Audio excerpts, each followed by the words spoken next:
오늘부터 출애굽기를 가지고 하나님 말씀을 함께 나누려고 합니다. 출애굽기는 한마디로 하나님의 구원 경영에 관한 책입니다. 하나님의 구원 경영. 다시 말씀드리면 하나님이 우리를 구원하시기까지 우리 인생을 어떻게 훈련시키고 어떻게 가나안 땅까지 인도하시는가, 즉 예수 믿기 시작해서 천국 갈 때까지 하나님이 우리를 어떻게 훈련시키시고 어떻게 복을 주시고 어떻게 최후 승리를 하게 해주시는가, 그것을 정확히 알려주는 책이 출애굽기입니다. 그래서 성경 66권이 다 소중하지만 하나님이 내 인생을 어떻게 경영하실까, 그것이 궁금하면 출애굽기를 읽으면 됩니다. 어떤 면에서 66권 가운데 어떤 책을 제일 먼저 배워야 될까라고 한다면 단연코 출애굽기입니다. 물론 사복음서도 있고 사도행전도 있고 창세기도 있고 로마서도 있고 여러 배워야 할 책들이 많이 있지만 신앙의 가장 기초를 닦아주고 기본기를 알려주는 출애굽기를 제일 먼저 배워야 성경 66권이 확 열립니다. 그래서 성경을 볼 수 있는 새로운 눈을 주는 것이 출애굽기입니다.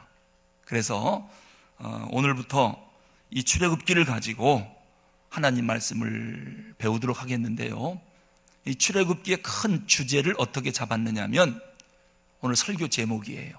출애굽기를 알면 인생이 보인다. 인생이 보인다. 사업하는 분들은 출애굽기를 알면 사업이 보인다. 그리고 공부하는 학생들은 출애굽기를 알면 합격이 보인다. 몸이 아픈 분들은 출애굽기를 알면 건강이 보인다. 그러니까 우리 인생의 제반 모든 문제가 어디에 답이 들어있어요? 출애굽기에. 이렇게 소중한 책입니다. 그래서 이 출애굽기를 배우는 동안 우리가 결심할 게 하나 있습니다. 뭐든지 그렇습니다. 성경도 상당히 논리적입니다. 66권 전체가 논리적이지만 출애굽기 한 권을 놓고 보더라도 상당히 논리적이에요. 서론, 본론, 결론으로 딱 떨어집니다. 또 설교 한 편도 서론, 본론, 결론으로 아주 논리적인 것이 설교거든요. 출애굽기 1장에서 40장까지 전체를 우리가 들어야 출애굽기가 뭔지를 알 수 있어요. 중간에 듣다 말다 하면 이 논리적인 것은 어떻게 진행되고 어떻게 가는지를 잊어먹게 돼요. 그래서 출애굽기가 끝날 때까지 오늘 예배 참석한 여러분들은 아파도 안 되고 급한 일 있어도 안 되고, 왜냐? 한 번 들으면 40장까지 가야 이게 논리적으로 끝나게 돼 있어요. 중간에 한 번 빠지고 와서 도대체 인생이 이해가 안 갑니다. 그때 빠져서 그런 거예요. 그때 빠져서. 그러니까 한 번도 빠지지 않고 하나님 말씀을 잘 듣게 해달라고 기도하시기 바랍니다. 자, 그러면 출애굽기를 알면 인생이 보이고 성공이 보이고 사업이 보이고 합격이 보이고 건강이 보이면 이러한 설교는 나 혼자 몰래 들어야 되겠어요? 아니면 많은 사람이 들었으면 좋겠어요? 그렇죠.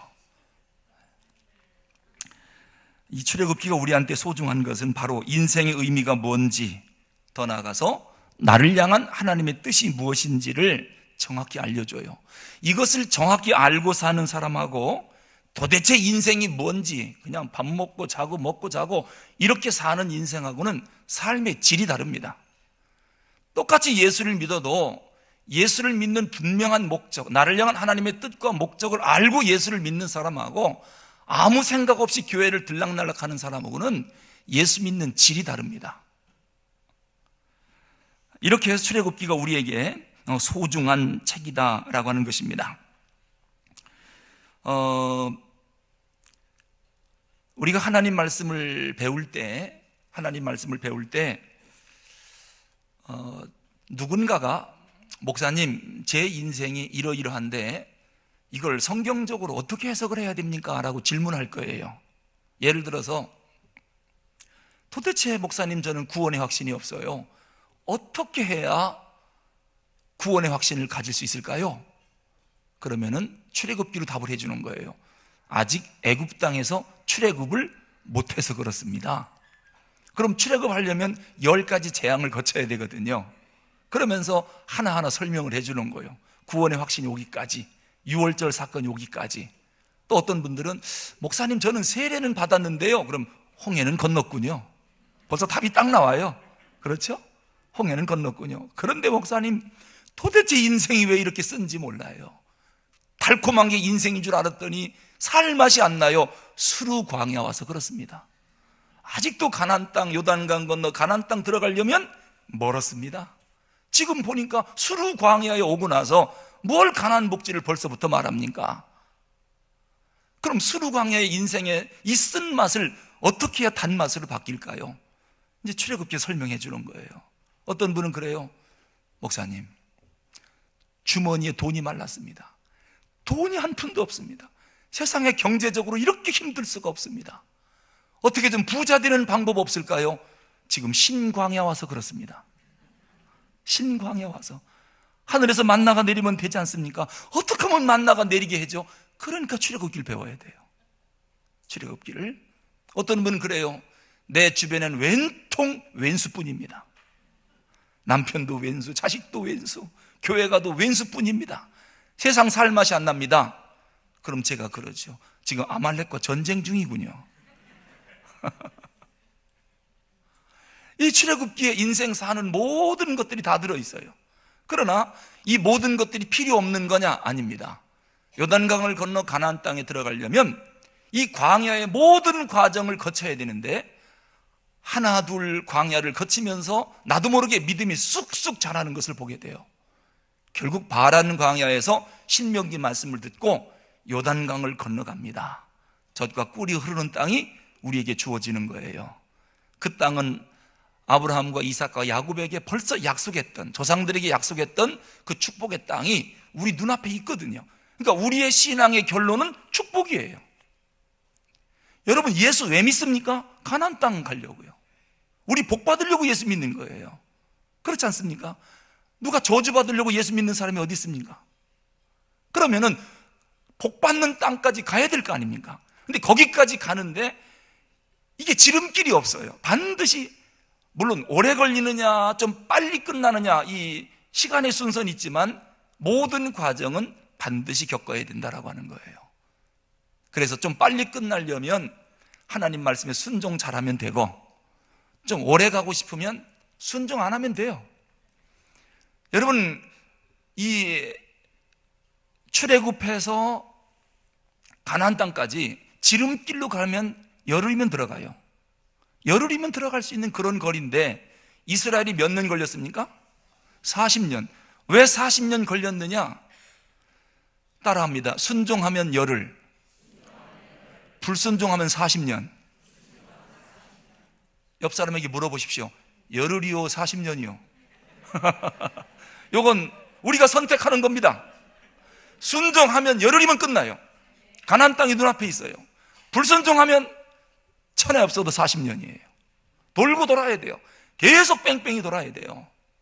자, 그러니까 답은 나왔어요. 지금 내가 빨리 가나안 땅의 복을 받고 싶다. 그러면 하나님 말씀이라면 그냥 순종하는 겁니다.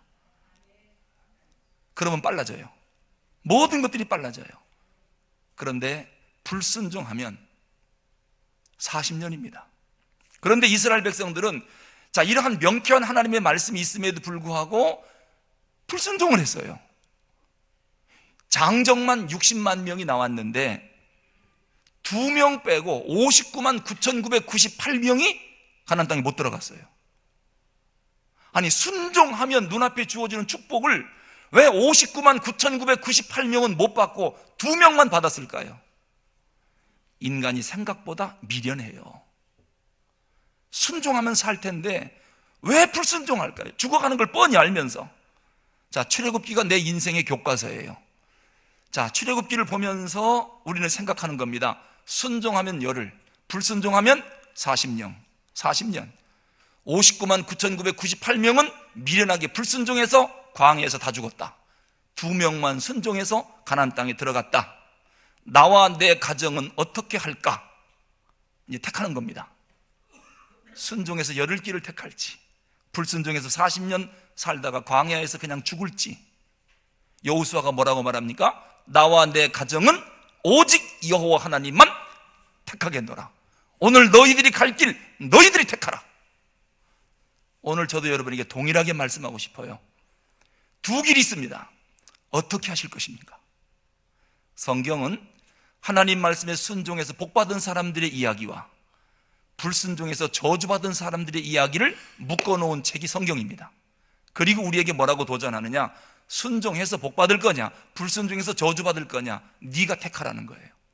자, 그러면 복받은 사람은 복을 택한 거고 저주받은 사람은 저주를 택한 거예요. 그거 누가 택한 겁니까? 쥐가 택했죠. 그러니까 남 원망해요? 못해요? 남 원망 못합니다.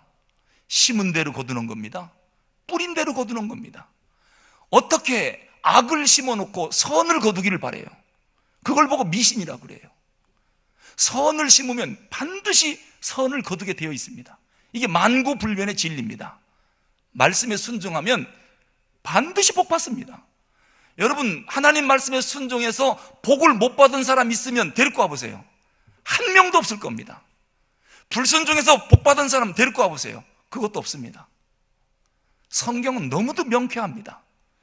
저는 오늘 우리 성도님들이 하나님 말씀이라면 절대적으로 순종해서 젖과 꿀이 흐르는 가나안 땅을 모두 차지하기를 주님의 이름으로 축원합니다. 주의 말씀은 내 발의 등이요 내 길의 빛이니이다. 얼마나 명쾌합니까? 우리 인생 길이 내가 가는 길이 환하게 밝혀져야 실수하지 않잖아요. 사람들이 왜 실수합니까? 앞이 안 보여서 그렇습니다. 그럼 내 앞길이 어떻게 하면 보입니까? 여호와의 말씀이에요. 여호와의 말씀이 내 발의 등이요 내 길의 빛입니다. 하나님 말씀에 순종한 사람들은 이것이 무슨 뜻인지를 정확히 알아요. 벌써 아멘, 목사님 맞습니다, 동의하는 분들 많이 있습니다. 왜요? 지금까지 살아오면서 뼈저리게 느낀 거거든요. 저는 지금도 제가 느낍니다. 너무너무 감사한 것은 오늘 새벽에도 일어나서 참 눈물 날 정도로 감사한 것은 어쩌면 하나님께서 이 부족한 사람을 어깨를 딱 손에 쥐고 종아 이리 가자, 이리 가자, 이리 가자, 내가 가는 길을 주께서 하시고 이렇게 인도해 주시는지 그게 너무 감격스러워서 하나님 감사합니다, 하나님 감사합니다. 그랬더니 하나님께서 그래요. 뭘 그래요? 왜 이렇게 나를 세밀하게 인도해 주십니까? 너무너무 감사합니다. 하나님이 그래요. 뭘 그런 걸 갖고 그러냐? 이렇게 도와주시니까 감사하죠. 뭐 언제 안 도와줬냐? 오늘 새벽에도 참 감격스러운 새벽이었습니다. 출애굽기 시작이 어떻게 되느냐면요, 개역 개정 성경에 보면 출애굽기 1장 1절에서 7절을 보면 야곱과 함께, 이 야곱과 함께라고 하는 말로 시작이 되는데, 원래 히브리어 성경에 보면 웰레라고 하는 단어로 시작이 됩니다. 이 웰레라고 하는 단어가 참 재미난 단어예요. 그리고라고 하는 의미가 있는가 하면 그러나라고 하는 의미도 있어요. 참 히브리어나 헬라어의 참 독특한 면인데, 예를 들면은 디아코노스 하면은 원래 이 노예, 종이라고 하는 뜻인데, 이게 또 왕이라고 하는 뜻도 있어요. 즉 섬기는 자가 왕이다. 어떻게 한 단어에 두 가지 상반되는 의미가 있는지 참 신비한 언어입니다. 왕이면 왕이고 종이면 종이어야 되는데 한 단어에 두 가지 뜻이 있다. 그러니까 예수님은 그 단어의 의미를 알기 때문에 섬기는 자가 왕이다, 이걸 알아서 섬김으로 이 땅에 오셨고 하나님이 그를 왕으로 세워놓으신 거예요. 하늘과 땅의 모든 권세를 섬기시는 예수님께 주시지 않았습니까? 이 웰라고 하는 단어도 참 재밌어요. 그리고라고 하는 접속사인데 이건 뭘 의미하느냐면 창세기의 내용이 창조, 타락, 구속 아닙니까? 그리고 요셉이 죽음으로 애굽 땅의 장사를 지내는 것으로 창세기가 끝나요. 그리고 출애굽기가 그리고라고 시작합니다. 이 말은 출애굽기는 단독적인 성경이 아니라 창세기에 연결되는 책이다, 그런 의미가 있습니다. 연결되는 책이다. 그런가 하면 이 웰라라고 하는 접속사는 반전을 나타내는 접속사로도 쓰여요. 이 반전이라고 하는 게 뭐냐면 앞의 내용과 뒤의 내용이 완전히 뒤집어진다는 거예요. 그러니까 출애굽기는 창세기에 연결되는 책인 동시에 반전의 책이다. 인생 이대로 끝날 줄 알았는데 완전 역전시키는 책이 출애굽기란 말이에요.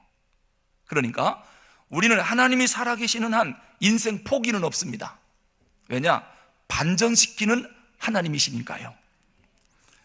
저는요, 죽음이 뭔지를 너무도 잘 아는 사람이에요.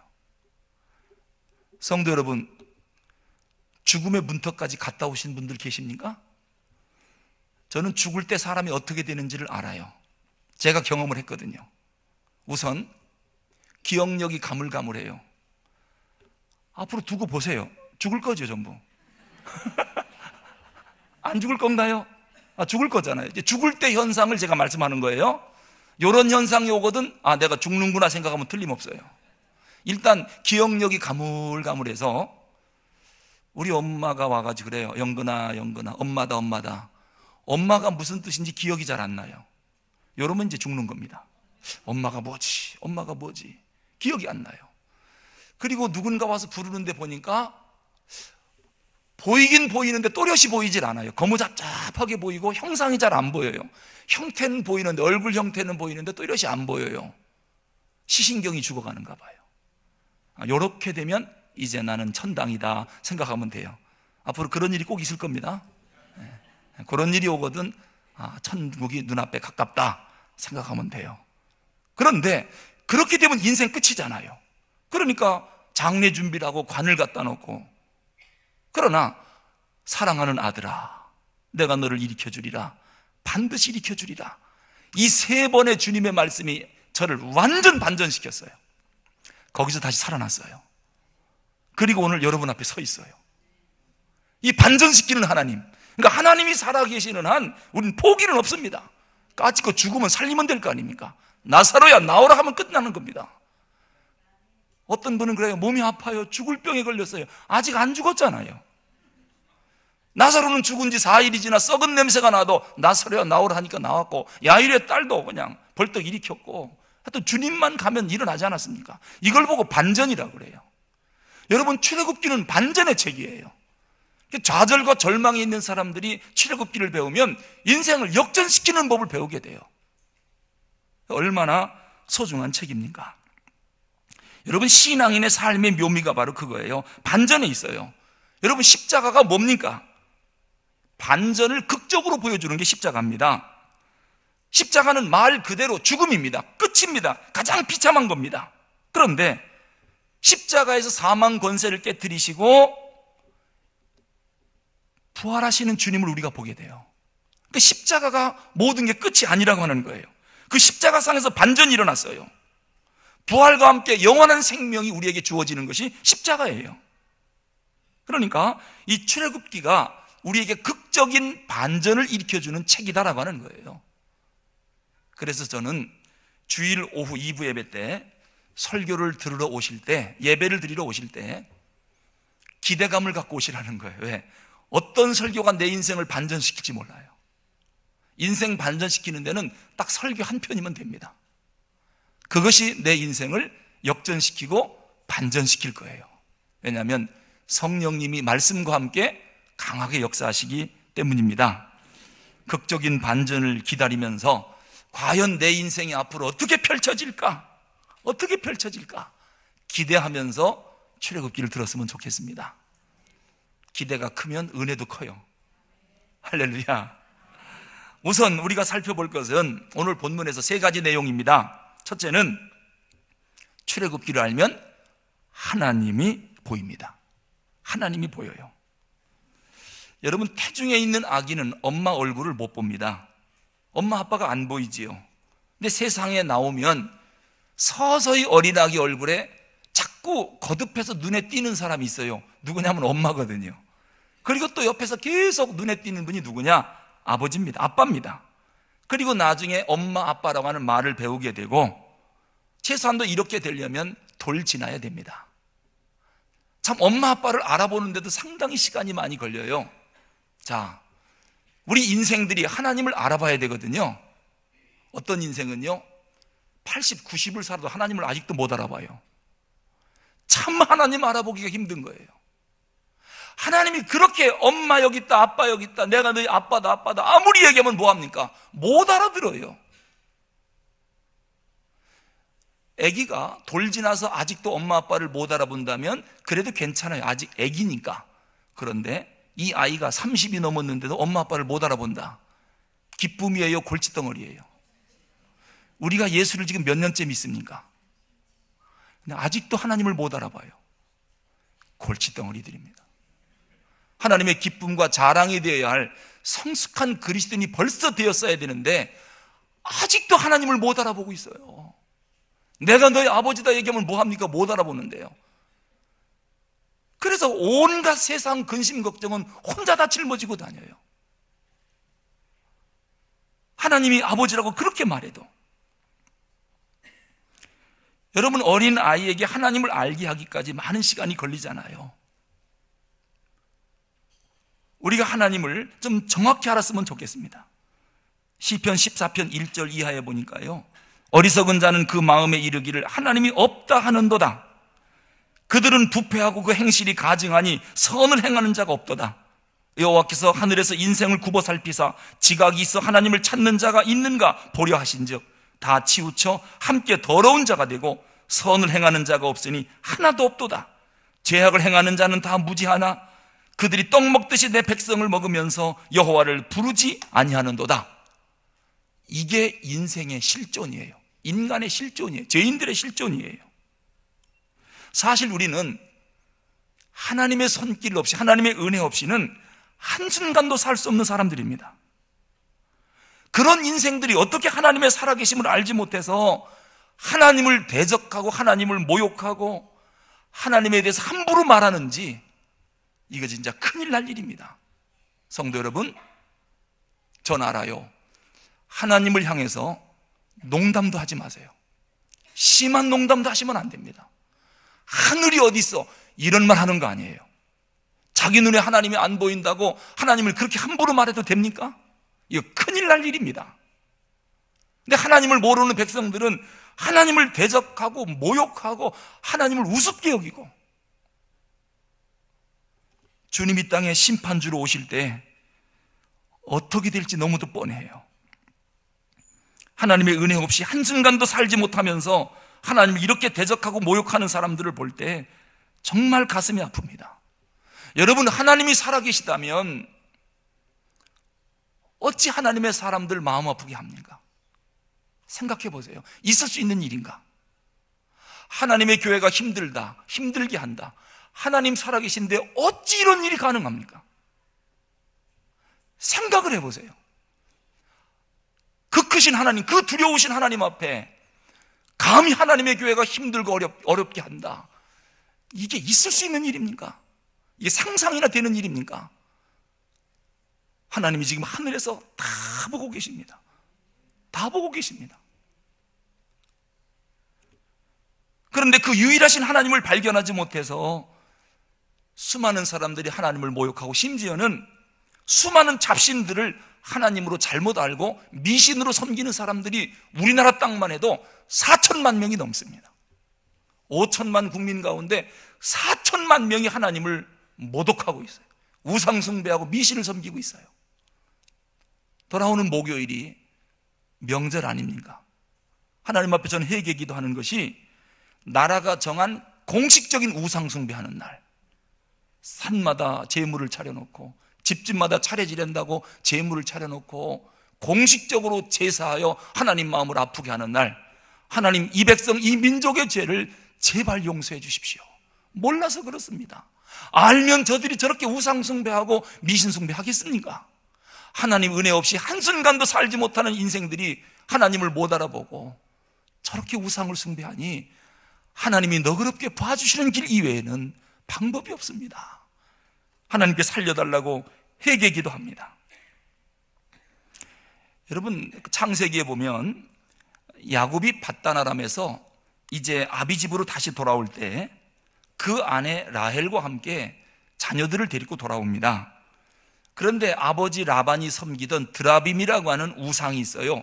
인형처럼 생긴 조그마한 가정을 지킨다라고 하는 수호신인데, 이 밧단 아람에 있는 사람들이 전부 드라빔을 놓고 그걸 가정을 지키는 신이라고 우상 숭배하고 있었어요.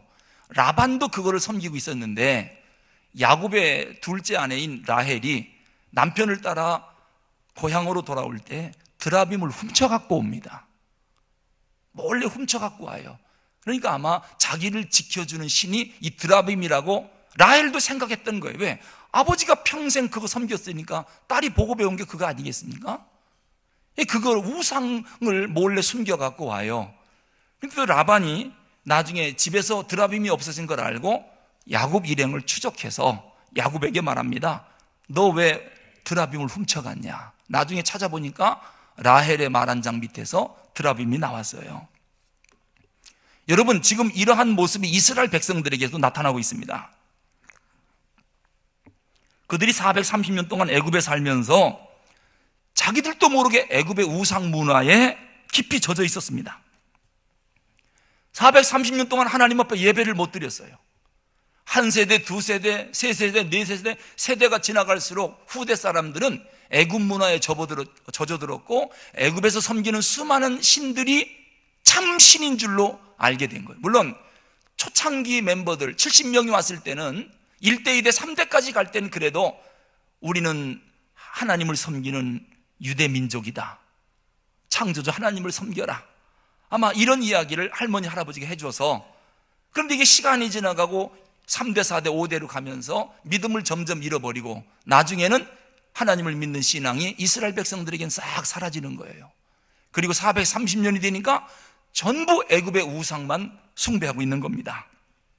이방 문화에 완전히 길들여져 있습니다.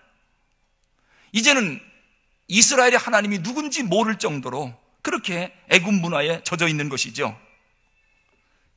하나님이 모세를 애굽으로 보내면서 모세야, 너 애굽에 가서 내 백성을 구원해내라. 모세가 뭐라고 물었느냐면, 하나님, 내가 이스라엘 자손에게 가서 너희 조상의 하나님이 나를 너희에게 보냈다라고 하면 그들이 묻기를 그의 이름이 뭐냐 하리니 내가 뭐라고 그들에게 말하리까? 너의 조상 하나님이 너희들을 구원해내라고 나를 보냈다라고 할 때 이름이 뭔데? 이 말은 뭐예요? 하나님 이름도 잊어먹었다는 거예요. 하나님이라는 이름을 들어본 지가 너무 오래돼서, 아니 그 신이 누군데? 이거를 물어보면 하나님 내가 뭐라고 대답을 해줄까요? 모세가 하나님께 물어보는 거예요. 하나님이 뭐라고 그랬습니까? 나는 스스로 있는 자니라.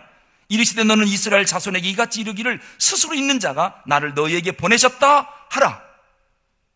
내가 누구냐면 너희 조상 하나님 여호와 곧 아브라함의 하나님, 이삭의 하나님, 야곱의 하나님께서 나를 너희에게 보내셨다 하라. 이는 나의 영원한 이름이요 대대로 기억할 나의 칭언이라. 이렇게 모세에게 알려줍니다. 그러면서 출애굽기 3장에서 40장까지 하나님이 당신을 이야기할 때는 꼭 아브라함과 이삭과 야곱의 하나님이라고 거듭거듭 이야기해요. 왜냐하면 그 믿음의 조상들에게 가나안 땅을 약속했는데 내가 너희들을 약속한 그 땅으로 내가 인도하려고 너희들을 애굽에서 끌어내려고 한다. 이거를 알려주느라고 계속 조상의 이름을 반복해서 이렇게 소개하는 것을 보게 됩니다. 430년 동안 애굽에 살면서 하나님 경외하는 게 아니라 애굽 신을 섬기면서 선택받은 백성이 그렇게 살고 있어요. 그러다 보니까 애굽의 신이 자기들을 창조한 신인 줄로 백성들이 착각을 하고 있는 거예요. 근데 애굽 사람들이 섬기는 신이 주로 뭐냐? 나일강 신, 피로 물들였죠. 개구리 신, 이신, 파리 신, 메뚜기 신. 이 10가지 재앙이 뭐냐면요, 애굽 사람들이 섬기는 신의 이름들이에요. 그게 너희들이 섬기던 신이 바로 이러한 것이다라고 하나님이 10가지 재앙으로 신들을 모조리 처단하는 것입니다. 그래서 백성들, 이스라엘 백성들에게 뭘 교육하고 싶으냐? 너희들이 섬기는 나일강 신 내가 피로 물들어 썩혀버렸다. 내가 창조주 하나님이다. 너희들이 섬기던 개구리 신 내가 심판했다. 내가 전능한 하나님이다. 이 파리 메뚜기 신 내가 다 심판했다. 내가 진정한 창조주 하나님이다. 10가지 재앙을 통해서 하나님 신앙을 회복시키게 하려고 애굽에서 섬기던 모든 신들을 하나님이 심판하셨던 것입니다. 출애굽한 후 이스라엘 백성들이 시내 광야까지 왔습니다. 모세가 시내산에 올라가 십계명을 받으려고, 하나님의 언약의 말씀을 받으려고 올라갔지요. 40일 동안 안 내려오니까 아론을 중심으로, 우리 알고 있죠? 금목걸이, 금 가락지를 빼서 금송아지를 만들어 뭐라고 그랬습니까? 이것이 우리를 애굽에서 인도해낸 신이다. 그리고 그 신 앞에 절하고 있어요. 이게 어디서 온 거냐? 애굽에서 섬기던 송아지 신이 있어요. 그 애굽에서 섬기던 그 이방 문화, 우상 문화가 출애굽해서 수많은 이적과 기적을 통하여 시내산까지 왔는데도 그 문화를 씻지를 못하고 기회가 주어지니까 금방 우상을 만들어서 또 섬기게 되는 거예요. 이게 인간입니다. 여러분, 우리만 해도 그렇습니다. 우리나라의 전통 문화는 무속 문화지요. 고조선 시대 때부터 삼국 시대를 지나면서 우리는 샤머니즘, 이것이 우리 민족의 무속 신앙입니다. 그러면은 이 샤머니즘, 무속 신앙이 세월이 옴에 따라 사라져야 할 텐데 삼국 시대 불교가 들어왔습니다. 그럼 불교가 들어오면 무속 신앙이 사라져야 되거든요. 미신이니까. 근데 우리나라 무속 신앙은 얼마나 강하냐면 불교를 삼켜버렸습니다. 불교를 무속화 만들어버렸어요. 조선시대 유교가 들어왔죠. 고려시대도 불교고 조선시대 유교가 들어왔죠. 그럼 유교가 들어왔으면 무속신앙을 몰아내고 유교를 정착시켜야 하는데 우리나라 유교는 또 무속신앙에게 먹혀서 무속화된 유교가 됐습니다. 그리고 130년 전에 이 땅에 기독교가 들어왔어요. 물론 불교나 유교는 그것은 다 죽은 신이니까, 죽은 종교니까 먹힘을 당할 수도 있습니다만은 우리 기독교야말로 살아계신 하나님을 섬기는 그러한 생명의 종교 아닙니까? 우리 앞에 무속신앙, 샤머니즘, 이건 당연히 없어져야 됩니다. 그런데 기독교가 들어왔음에도 불구하고 기독교가 무속신앙에게 먹힘을 당했습니다. 기독교가 제 역할을 못하고 무속화돼 버렸습니다. 그래서 기독교가 가장 경계해야 할 기복주의로 가고 있는 거예요. 기독교의 본질적인 신앙이 무속화돼 버렸어요. 그래서 주일날 예배 잘 드리고 나가면서 김 집사, 이 집사가 뭐라는 줄 압니까? 집사님, 용한 점쟁이가 있대. 같이 가. 박 집사도 간다고 그랬어. 결혼 날짜가 언제가 좋지? 이사 날짜, 길일이 언제지? 요거 집사들이 하는 얘기예요. 교회 다니면서. 못 함부로 박으면 안 된대. 교회 다니면서. 이게 다 뭡니까? 무속화된 기독교예요. 미신 앞에 벌벌 떠는 기독교. 그러니까 출애굽한 이스라엘 백성들이 광야에 나와서까지 애굽의 그 이방 문화, 애굽의 그 우상 문화를 못 버리는 거나, 오늘 우리들이 예수를 믿으면서도 무속 신앙을 못 버리는 거나, 뭐 그게 그겁니다. 그들 보고 너무 나무랄 필요도 없습니다. 우리도 그런 부분이 다분하거든요. 사실 교회가 경계해야 할 가장 중요한 거 두 가지가 있습니다. 하나가 기복주의입니다. 또 하나는 지식화되어 가는 겁니다. 지식으로 모든 게 다 될 줄 아는 거. 이것은 교회가 사실 경계해야 되거든요. 그런데 우리가 지금 그렇게 가고 있습니다. 하지만 오늘 1장 7절 말씀에 보니까 새 역사의 빛이 비춰지기 시작해요. 드디어 이스라엘 백성들에게 새로운 역사가 1장 7절에서 비춰지는데, 이스라엘 자손은 생육하고 불어나 번성하고 매우 강하며 온 땅에 가득하게 되었더라. 여러분, 바로 왕이 이스라엘 백성들이 숫자가 계속 늘어나고 번성하는 것을 보고 걱정되기 시작했습니다. 이제 요셉이 죽고 요셉을 알지 못하는 새로운 왕이 애굽의 바로 왕으로 서게 됐지요. 그게 누구냐면 투토모스 1세입니다. 이 투토모스 1세라고 하는 바로 왕이 요셉을 알지 못해요. 요셉이 있을 때는 이스라엘 백성들을 참 대접을 잘해줬거든요. 요셉의 공이 크니까. 근데 요셉이 죽고 나자 투토모스 1세가 애굽의 왕으로 등장하면서 급격하게 불어나는 70명에서 200만 명이 넘도록 불어나는 유대인들을 보고, 히브리 사람들을 보고 정권, 정치적인 위협을 느끼기 시작한 거예요. 만약에 전쟁이 났을 때 이방 민족과 유대인들이, 이 히브리 사람이 연합군을 해서 애굽을 공격하면 이건 보통 심각한 일이 아니다. 더 이상 히브리 민족이 번성하는 것을 막아야 된다라고 생각하고 세 가지 강압 정책을 쓰게 된 거죠. 그게 바로 뭐냐면, 첫째, 국구성 비돔과 람셋을 세우면서 아주 무서울 정도로 노역을 시켰습니다. 너무너무 힘들어서 아이를 못 낳을 정도로. 그런데 여러분, 생육하고 번성하는 것은 하나님의 축복이거든요. 이스라엘 백성들은 갈수록 점점 늘어나니까 첫 번째 정책은 실패한 것이죠. 그러자 두 번째 계획이 뭐냐면은, 남자아이를 낳으면 죽이라는 거예요. 여자아이는 살려두고. 하지만 산파들이 하나님을 경외하는 사람들이기에 산의 아이를 낳아도 살려준 것입니다. 거짓말하면서까지 남자아이들을 살려놓은 거예요. 바로왕이 두 번째도 실패했어요. 그러자 세 번째가 뭐냐, 아이가 태어나면 나일강에 버리라는 겁니다. 악어밥이 되든 아니면 물에 빠뜨려 죽게 하든.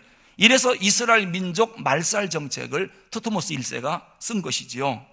그러나 이 단계에서도 십브라와 부하라고 하는 산파가 아들을 낳으면 죽이라고 했음에도 불구하고 그들을 하나님 두려워해서 살려줬지요.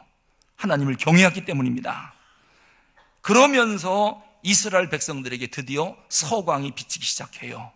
그게 1장 7절입니다.